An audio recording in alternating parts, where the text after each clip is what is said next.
Hello everyone and welcome back to my channel RJ Structure. In today's video we will be working through another example problem that focused on the analysis of T-beam. So let's dive into the problem.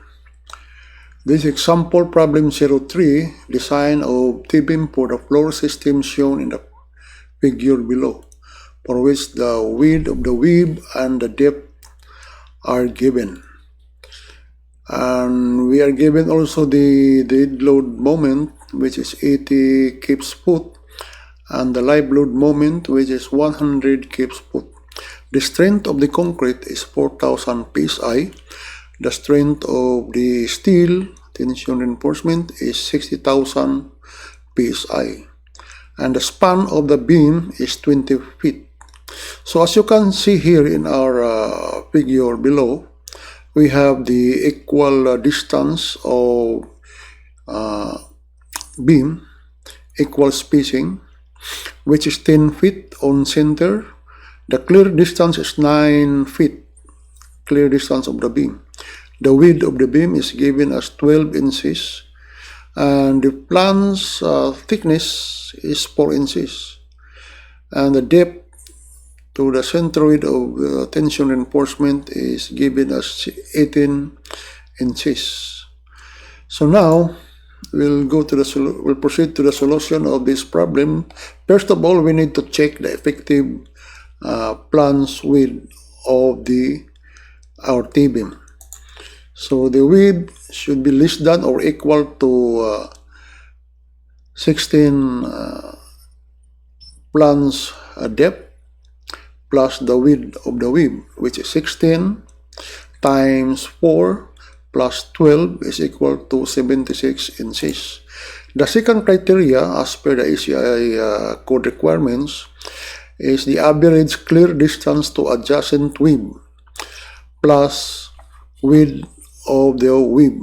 In our case, we have equal distance, so we will use only 9 feet. The average, but we have modular, center to center distance of beam. So 9 feet, that is equivalent to 108 inches plus 12, that is equal to 120 inches. The third one is the span over 4. So 20 divided by 4, that's 5, equivalent to 60 inches. So therefore, the 60 inches is governed for the width of the effective width of the flange. Now we have here, that is the profile of our T-beam. We have a 60 inches, 18 inches deep, flange is 4 inches. So we can now proceed to calculate the moments. So for now, we will assume the phi value of 0.9, and we will confirm that later on in our calculation. So we have ultimate moment, which is 1.2 times 80, which is the dead load, plus 1.6 live load, 100 kPa, is equal to 256 kPa. So the nominal moment is just simply mu divided by P. So we have 256 kPa over 0.9 is equal to 284.4 kPa. So now we will proceed to calculate the lever arm of the beam. So the lever arm is just simply as we will assume 0.9, the larger of 0.9, or D minus flange thickness over 2. So the trial value of moment arm G is 0.2 times 18 is equal to 16.6. The second one is 18 minus 4 over 2 is 3.51. So the lever arm that we're gonna use is 16.2. So the trial steel area is just equal to the moment times the ASFY times the lever arm, G, which is this one, from the centroid of the tension reinforcement to the centroid of our stress block A. Then calculate the steel reinforcement is 284.8 times 12 to convert it into inches to be consistent with our units.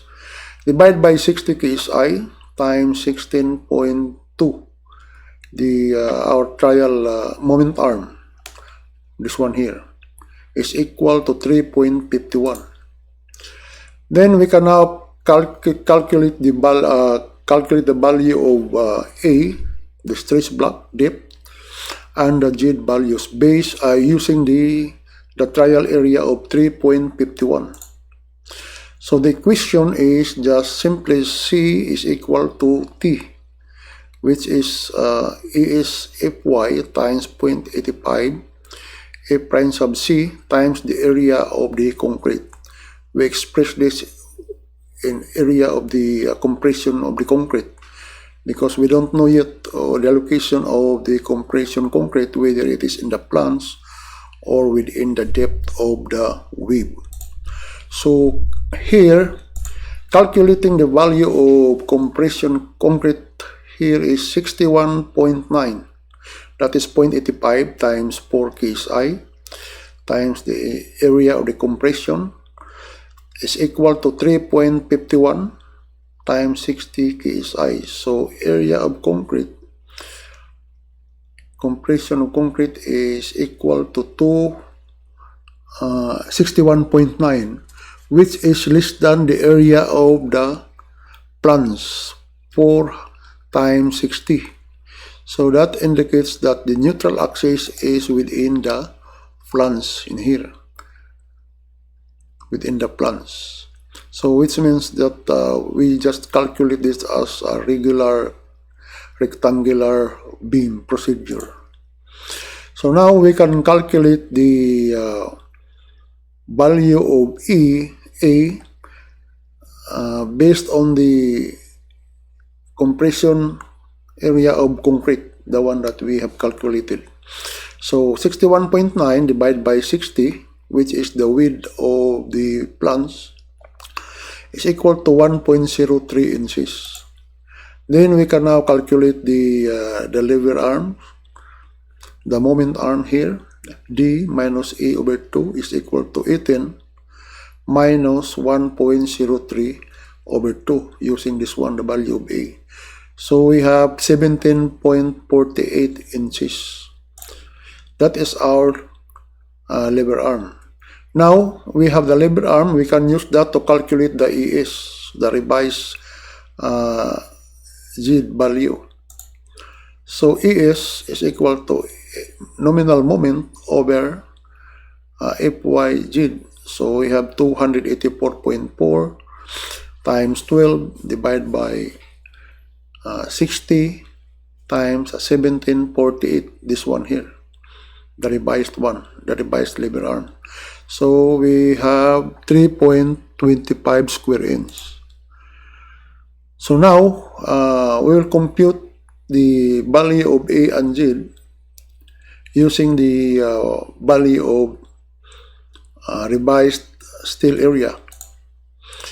So the compression concrete is equal to 3.25 times 60 divided by 0.85 times 4 KSI. So we have 57.4.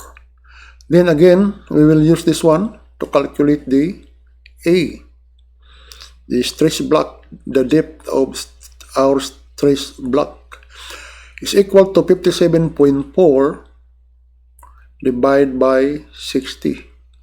The width of the white flange is equal to 0.96. So our Z value is 18 minus 0.96 over 2 is equal to 17.52 inches. So that is the our final value of moment arm, 17.52. then we can calculate the area of the steel using this value of 17.50, the value of G. So 12 times 284.4 divided by 60 KSI times 17.52 is equal to 3.25 square inch. So as you can see, it's very close to the previous one. So this is we are good for this value of ES. Now that is the final value of ES. So we can check that value with our minimum requirements as per the ACI code.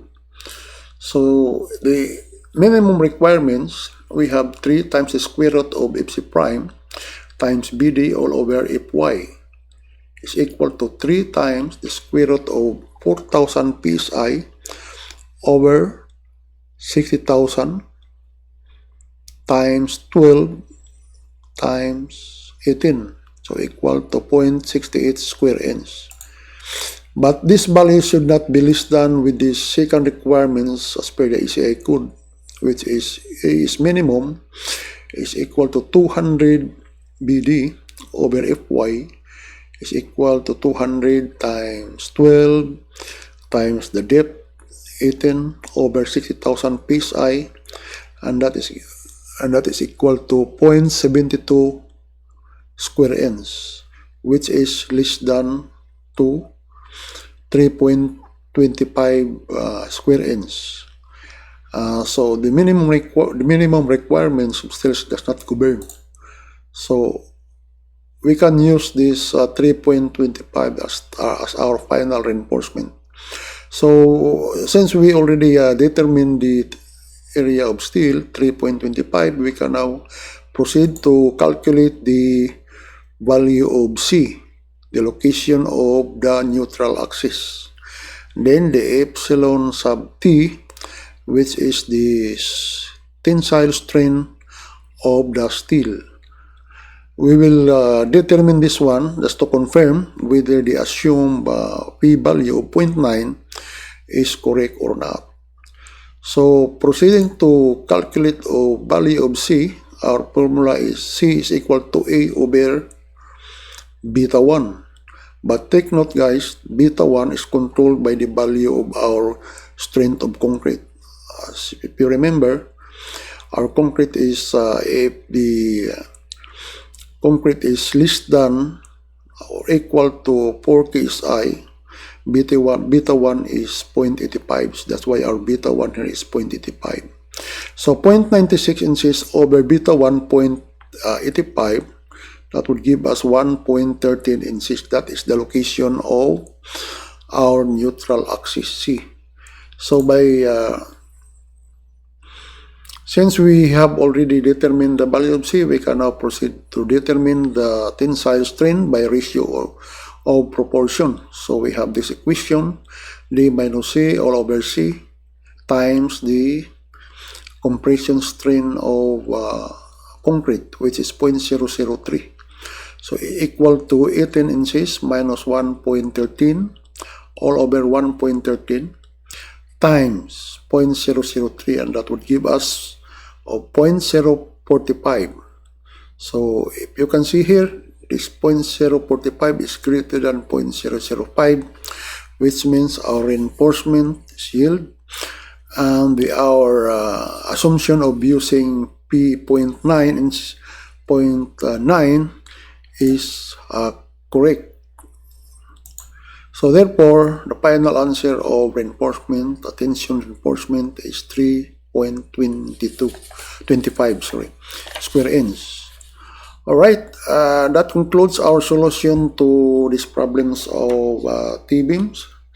So thank you for watching, and if you found this video helpful guys, please don't forget to like and subscribe. See you next time. Take care. Bye-bye.